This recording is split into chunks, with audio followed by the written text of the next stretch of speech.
ദിനം കൂടിയാണ്. ഈ പ്രതികൾക്കെതിരെയുള്ള ഒരു വിചാരണയൊന്നും എത്തിയിട്ടില്ല. പക്ഷേ അതെന്താണ്? അതെല്ലാം ജുഡീഷ്യറിയുടെ ഭാഗമായിട്ട് കൈകാര്യം ചെയ്യപ്പെടേണ്ട കാര്യമാണ്. സ്വാഭാവികമായിട്ടും വിചാരണ അടിയന്തരമായിട്ട് നടക്കേണ്ടതുണ്ട്. കോടതി തന്നെ ഒരു ഘട്ടത്തിൽ ഇടപെട്ടതാണ് വിചാരണ ഒരു നിശ്ചിത സമയത്തിനകം പൂർത്തിയാക്കണം എന്നും. അതിൻ്റെ സമയം പൂർത്തിയായിട്ടില്ല. അതിനു മുമ്പ് പൂർത്തിയാക്കാൻ ആവശ്യമായ നിലപാട് സ്വീകരിക്കണം എന്ന് തന്നെയാണ് ഞങ്ങളുടെ എല്ലാം അഭിപ്രായം. കേരളത്തിലെ ഏറ്റവും പ്രധാനപ്പെട്ട ഒരു ദേശീയ ആഘോഷമാണ് യഥാർത്ഥത്തിൽ ഓണം. ഓണം വരുന്ന സെപ്റ്റംബർ ആദ്യം എത്തുകയാണ്.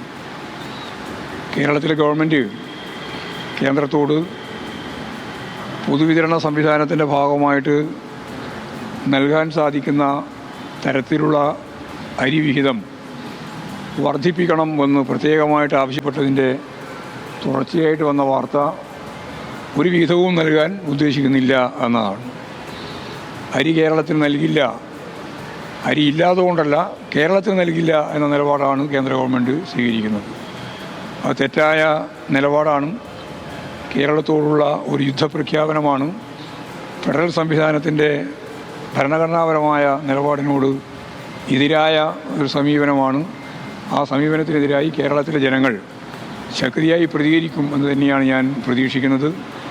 എങ്കിലും കേരള ഗവൺമെൻറ് അരിവിഹിതം കേന്ദ്ര ഗവൺമെൻറ് തരാതെ ഈ പശ്ചാത്തലത്തിലും കെയർ റൈസ് കൂടുതൽ നൽകാൻ തീരുമാനിച്ചിട്ടുണ്ട്.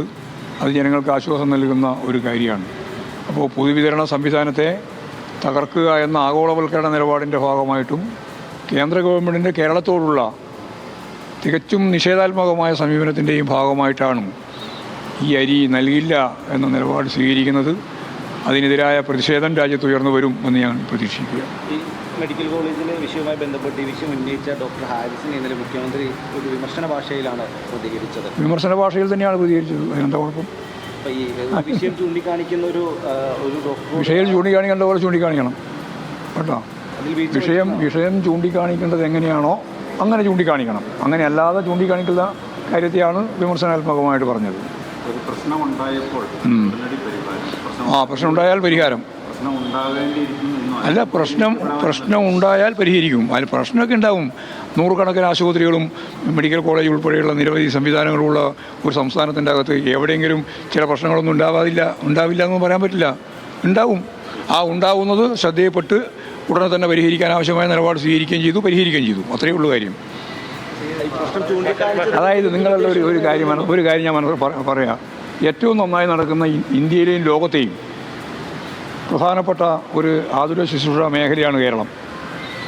ആ കേരളത്തിൽ ലോകം തന്നെ ശ്രദ്ധിക്കുന്ന രീതിയിലുള്ള നിരവധി പദ്ധതികളുടെ, ഇപ്പോൾ നമുക്കെല്ലാം അറിയുന്നത് പോലെ ഇവിടെ കോവിഡ് പശ്ചാത്തലം ഉൾപ്പെടെയുള്ള സാഹചര്യത്തിൽ ലോകം തന്നെ പ്രശംസിച്ച കേരളത്തിലെ ജനകീയ ആരോഗ്യ പ്രസ്ഥാനം.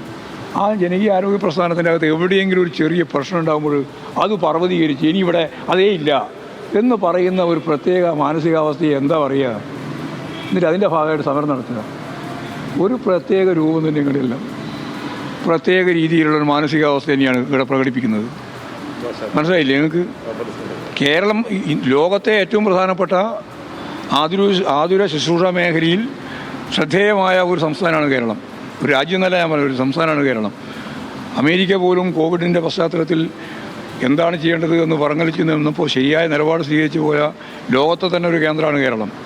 ആ കേരളം പോലെയുള്ള ഒരു സംസ്ഥാനത്തിൻ്റെ അകത്ത് ഏതെങ്കിലും ഒരു പ്രദേശത്തോ അല്ലെങ്കിൽ ഒരു മെഡിക്കൽ കോളേജിൽ തന്നെയോ ഏതെങ്കിലും ഒരു മരുന്നോ ഏതെങ്കിലും ഒരു പ്രശ്നമോ വന്നു കഴിഞ്ഞാൽ ഉടനെ അതോടുകൂടി കേരളത്തിലെ ഈ പറയുന്ന ജനകീയ ആരോഗ്യ പ്രസ്ഥാനം മുഴുവൻ തകർന്നിരിക്കുന്നു എന്ന് പറയാനാണ് UDF ആഗ്രഹിക്കുന്നത്. അതാണ് VD സതീശൻ പറഞ്ഞുകൊണ്ടിരിക്കുന്നത്. ആ പറയുന്നതിനോടൊപ്പം നിന്നുകൊണ്ടാണ് നിങ്ങളുടെ വിശദീകരണം മുഴുവൻ. അതിനെ ചൂണ്ടിക്കാണിക്കുന്നതിന് കുഴപ്പമൊന്നുമില്ല. ഇത് ചൂണ്ടിക്കാണിക്കലൊന്നുമല്ല, നിഷേധാത്മകമായ നിലപാടാണ് കേട്ടോ. നിങ്ങൾ തന്നെ മാധ്യമങ്ങൾ എടുത്തുകൊണ്ടിരിക്കുന്ന നിലപാട് എന്ന് പറയുന്നത് എവിടെയാണ് കുറ്റം പറഞ്ഞ് ഒന്നുമില്ലാതെ ഒരവസ്ഥയിലേക്ക് കേരളത്തിൽ എത്തിക്കാൻ കഴിയുമോ എന്നുള്ളത് നമ്മൾ നോക്കിക്കൊണ്ടിരിക്കുന്നത്. ആയിക്കോട്ടെ എന്ന് ആരെങ്കിലും പിന്തുണക്കുകയോ തുറക്കുകയോ ഒക്കെ ചെയ്തോട്ടെ, ഞങ്ങൾക്ക് വ്യത്യാസമില്ല. ഞാനിവിടെ പറഞ്ഞ ഒറ്റ കാര്യമേ ഉള്ളൂ. ലോകോത്തരമായ രീതിയിൽ പ്രവർത്തിക്കുന്ന ജനകീയ ആരോഗ്യ പ്രസ്ഥാനത്തിൻ്റെ ഭാഗമായിട്ടുള്ള ആതുര ശുശ്രൂഷ മേഖല ആകെ വളരെ നല്ല രീതിയിൽ മുന്നോട്ടേക്ക് പോകുമ്പോൾ അതിനെ മുഴുവൻ അപകീർത്തിപ്പെടുത്തത്തക്ക രീതിയിലുള്ള നിലപാടുകൾ പ്രതിപക്ഷവും അതുപോലെ തന്നെ അതിൻ്റെ ഒപ്പം നിന്ന് മാധ്യമങ്ങളും ആ ഒരു ശ്രമത്തിൽ നിന്ന് പിന്തിരിയണം എന്നാണ് എനിക്ക് പറയാനുള്ളത്. അതിനെ പറയാനുള്ളത് ചൂണ്ടിക്കാണിക്കുക. നിങ്ങൾ എല്ലാവരും എപ്പോഴും ചൂണ്ടിക്കാണിച്ചുകൊണ്ടിരിക്കുക. ചൂണ്ടിക്കാണിച്ചാൽ മതി, എപ്പോഴും ചൂണ്ടിക്കാണിച്ചുകൊണ്ടിരിക്കേണ്ട. ആ ചൂണ്ടിക്കാണിക്കുന്നത് പറയുന്നത് തന്നെ വിരുദ്ധമായ ഒരു നിലപാട് സ്വീകരിച്ചുകൊണ്ടാണ്. അതാ കാര്യം. അല്ലാണ്ട് ചൂണ്ടിക്കാണിക്കുന്നതിൽ ആയിരിക്കും ഇപ്പോൾ എതിർപ്പുള്ളത്. നല്ല കാര്യം തീരെ പറയുന്നില്ല.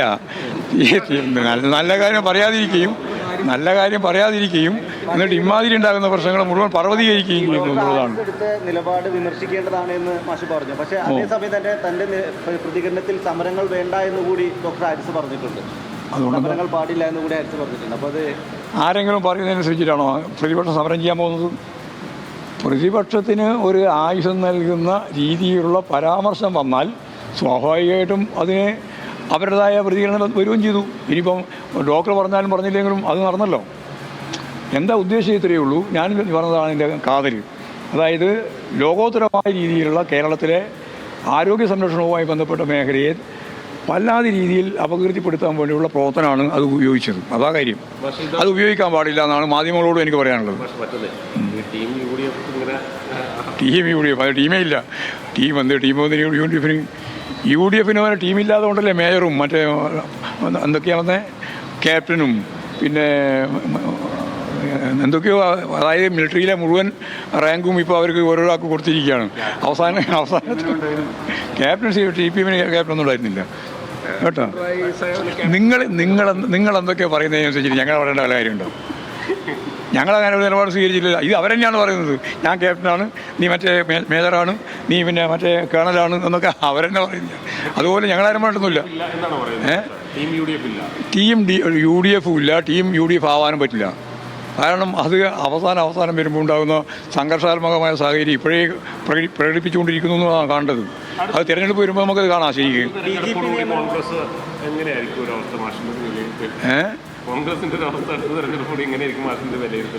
ഞാനിപ്പോൾ അതിനെപ്പറ്റിയൊന്നും വിലയിരുത്താൻ ഉദ്ദേശിക്കുന്നില്ല. ആവശ്യമില്ലാതെ വിലയിരുത്തലൊക്കെ നടത്തിയത്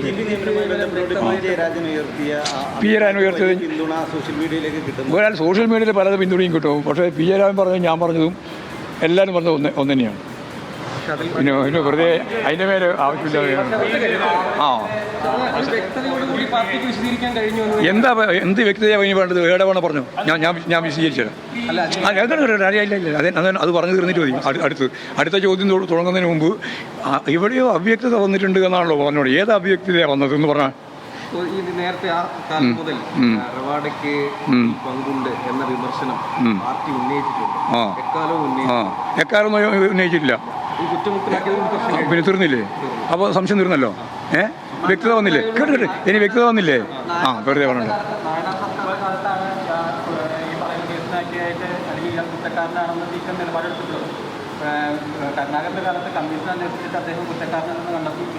കമ്മീഷൻ അന്വേഷണ കാര്യത്തിൽ ആര് കുറ്റക്കാരനാണെന്ന് കണ്ടെത്തിയെന്ന അല്ലെന്ന് കണ്ടെത്തി. അത് വ്യക്തത വരാതുകൊണ്ടാണ്. അല്ലെന്ന് വ്യക്തമായി. അതിനുശേഷവും കോടതിയും അത് പരിശോധിച്ച് കോടതിയിലും ആ കാര്യത്തിൻ്റെ അകത്ത് ഒരു വ്യക്തതയും ഉണ്ടായിരുന്നില്ല. കോടതിയില്ല. കുറ്റക്കാരനാണെന്ന നിലപാട് സ്വീകരിക്കേണ്ടത് സർക്കാരല്ലല്ലോ. കുറ്റക്കാരനാണോ അല്ലയോ എന്നുള്ളതിൻ്റെ അവസാന വിധി പറയേണ്ടത് കേക്ക്. ഞാൻ പറഞ്ഞ് തീർന്നിട്ട് പറഞ്ഞോ. നിങ്ങൾ വല്ലാതെ രീതിയിൽ കയറി ഞാൻ പറഞ്ഞ കേക്കിട്ട് എന്നിട്ട് പറ. അതായത് സർക്കാരല്ലല്ലോ കുറ്റക്കാരനാണോ അല്ലയോ എന്ന് പ്രഖ്യാപിക്കുക. ആണെങ്കിൽ പിന്നെ നിങ്ങൾ പറഞ്ഞ ശരി. അല്ലെങ്കിൽ പിന്നെ ആരാ? കമ്മീഷനുമല്ല, പിന്നെ ആരാ? കോടതിയാണ്. കോടതി അല്ല എന്ന് പറഞ്ഞു കഴിഞ്ഞാൽ പിന്നെ അതിൻ്റെ മേലെ കയറി വല്ലാതെ രീതിയിലുള്ള വിവാദം ഉണ്ടാക്കേണ്ട വല്ല കാര്യമുണ്ടോ? PJ പറഞ്ഞപ്പോൾ ഒരു കൺഫ്യൂഷനും ഇല്ല. ഞാൻ പറഞ്ഞപ്പോൾ ഒട്ടും കൺഫ്യൂഷനും ഇല്ല. ഇപ്പോഴാണെങ്കിൽ ഒരു കൺഫ്യൂഷനും ഇല്ലേ? വെറുതെ ആവശ്യമില്ലാണ്ട് പറഞ്ഞുകൊണ്ട് നടക്കുക. MV ഗോവിന്ദന്റെ പ്രതികരണത്തിന്റെ തത്സമയ സംപ്രേഷണമാണ് പ്രേക്ഷകർ കണ്ടത്. അദ്ദേഹം വിമർശനം ഉയർത്തിയ ഡോക്ടർ ഹാരിസിനെ വിമർശിക്കുന്നത് നമ്മൾ കണ്ടു. നിഷേധാത്മകമായ സമീപനമാണ് ഡോക്ടർക്ക് എന്ന് പറഞ്ഞു. വിമർശനം ഉയർത്തേണ്ട രീതിയിലല്ല, പ്രശ്നങ്ങൾ ചൂണ്ടിക്കേണ്ട രീതിയിലല്ല ചൂണ്ടിക്കാണിച്ചത് എന്നാണ് MV ഗോവിന്ദന്റെ വിമർശനം. ഇപ്പോൾ സഹിൻ ആന്റണി ചേരുന്നുണ്ട്. അവിടെ നിന്നും സഹിൻ, പ്രശ്നങ്ങളെ ഉയർത്തിക്കാണിക്കേണ്ട രീതിയിലല്ല കാണിച്ചത് എന്നാണ് ഇപ്പോൾ MV ഗോവിന്ദൻ പറഞ്ഞിരിക്കുന്നത്. പക്ഷേ അതിന് ഹാരിസ് പറഞ്ഞ മറുപടിയും പശ്ചാത്തലത്തിൽ തന്നെ ഉണ്ട്. പ്രശ്നങ്ങൾ ചൂണ്ടിക്കാണിക്കേണ്ട രീതിയിൽ ചൂണ്ടിക്കാണിച്ചിട്ട് ഒരു പരിഹാരമാകാതെ ഒരു വർഷത്തോളം തുടർന്നപ്പോഴാണ് അദ്ദേഹത്തിന് ഒരു ഫേസ്ബുക്ക് പോസ്റ്റ് ഇടേണ്ടി വന്നത് എന്നുള്ളത്. ഏതായാലും ആ ഒരു രീതിക്കെതിരെ വലിയ വിമർശനം ഉയരുന്നു എന്ന് തന്നെ വേണ്ടേ മനസ്സിലാക്കാൻ. ഇപ്പോൾ എം വി ഗോവിന്ദനും അത് തന്നെയാണ് ഉയർത്തിയിരിക്കുന്നത്. തീർച്ചയായിട്ടും അങ്ങനെ തന്നെയാണ് ലക്ഷ്മി. എം വി ഗോവിന്ദൻ പറഞ്ഞത്, അതായത് ഒരു വിമർശനം ഉന്നയിക്കേണ്ട രീതിയിലല്ല ഉന്നയിച്ചത് എന്നുള്ളത് തന്നെയാണ് അദ്ദേഹം പറഞ്ഞു വയ്ക്കേണ്ടത്. അതായത് ഒരു സർക്കാർ ഉദ്യോഗസ്ഥൻ അത് പറയേണ്ട ഇടങ്ങളുണ്ടായിരുന്നു, ആ പറയേണ്ട ഇടങ്ങളിൽ അത് പറയണം എന്നുള്ളതിൻ്റെ ഒരു രത്നച്ചുരുക്കമാണ് അദ്ദേഹം ഇവിടെ സംസാരിച്ചതിൽ നിന്നും മനസ്സിലാക്കാൻ കഴിയുന്നത്. ഒപ്പം തന്നെ എം വി ഗോവിന്ദൻ പറഞ്ഞ മറ്റൊരു കാര്യമെന്ന് പറയുന്നത്, പ്രശ്നങ്ങൾ പലയിടങ്ങളിലും ഉണ്ടാകാം, അത് ഉയർത്തിക്കാണിക്കുമ്പോൾ അത് പരിഹരിക്കാറുമുണ്ട്. രാജ്യത്താകമാനം വലിയ ആരോഗ്യ രംഗത്ത് തന്നെ അഭിമാനമായി നിൽക്കുന്ന ഒരു സംസ്ഥാനമാണ് കേരളം. ആ കേരളത്തിലെ കുഴപ്പങ്ങൾ ചൂണ്ടിക്കാണിക്കാൻ മാധ്യമങ്ങൾ ശ്രമിക്കുന്നു. ഒപ്പം തന്നെ പ്രതിപക്ഷമടക്കമുള്ള ആളുകൾ ഇത് വളരെ വളരെ കുഴപ്പം പിടിച്ച ഒരിടമാണെന്ന് കേരളത്തെ കാണിക്കാൻ ശ്രമിക്കുകയാണ്. അതിന് മാധ്യമങ്ങൾ കൂട്ടുനിൽക്കുന്നു എന്നുള്ള രീതിയിലായിരുന്നു അദ്ദേഹത്തിൻ്റെ പരാമർശം. മാത്രമല്ല ഡോക്ടർ ഹാരിസിൻ്റെ പരാമർശത്തോടും അദ്ദേഹം അതേ രീതിയിൽ തന്നെയാണ് സമീപനം സ്വീകരിച്ചത്. അതായത് ഹാരിസിനെതിരെ മുഖ്യമന്ത്രി പറഞ്ഞ കാര്യങ്ങൾ ചൂണ്ടിക്കാണിച്ചപ്പോൾ അത് ആ രീതിയിൽ തന്നെയാണ് പറയേണ്ടതെന്നും എം വി ഗോവിന്ദൻ പറയുകയുണ്ടായി. ലക്ഷ്മി.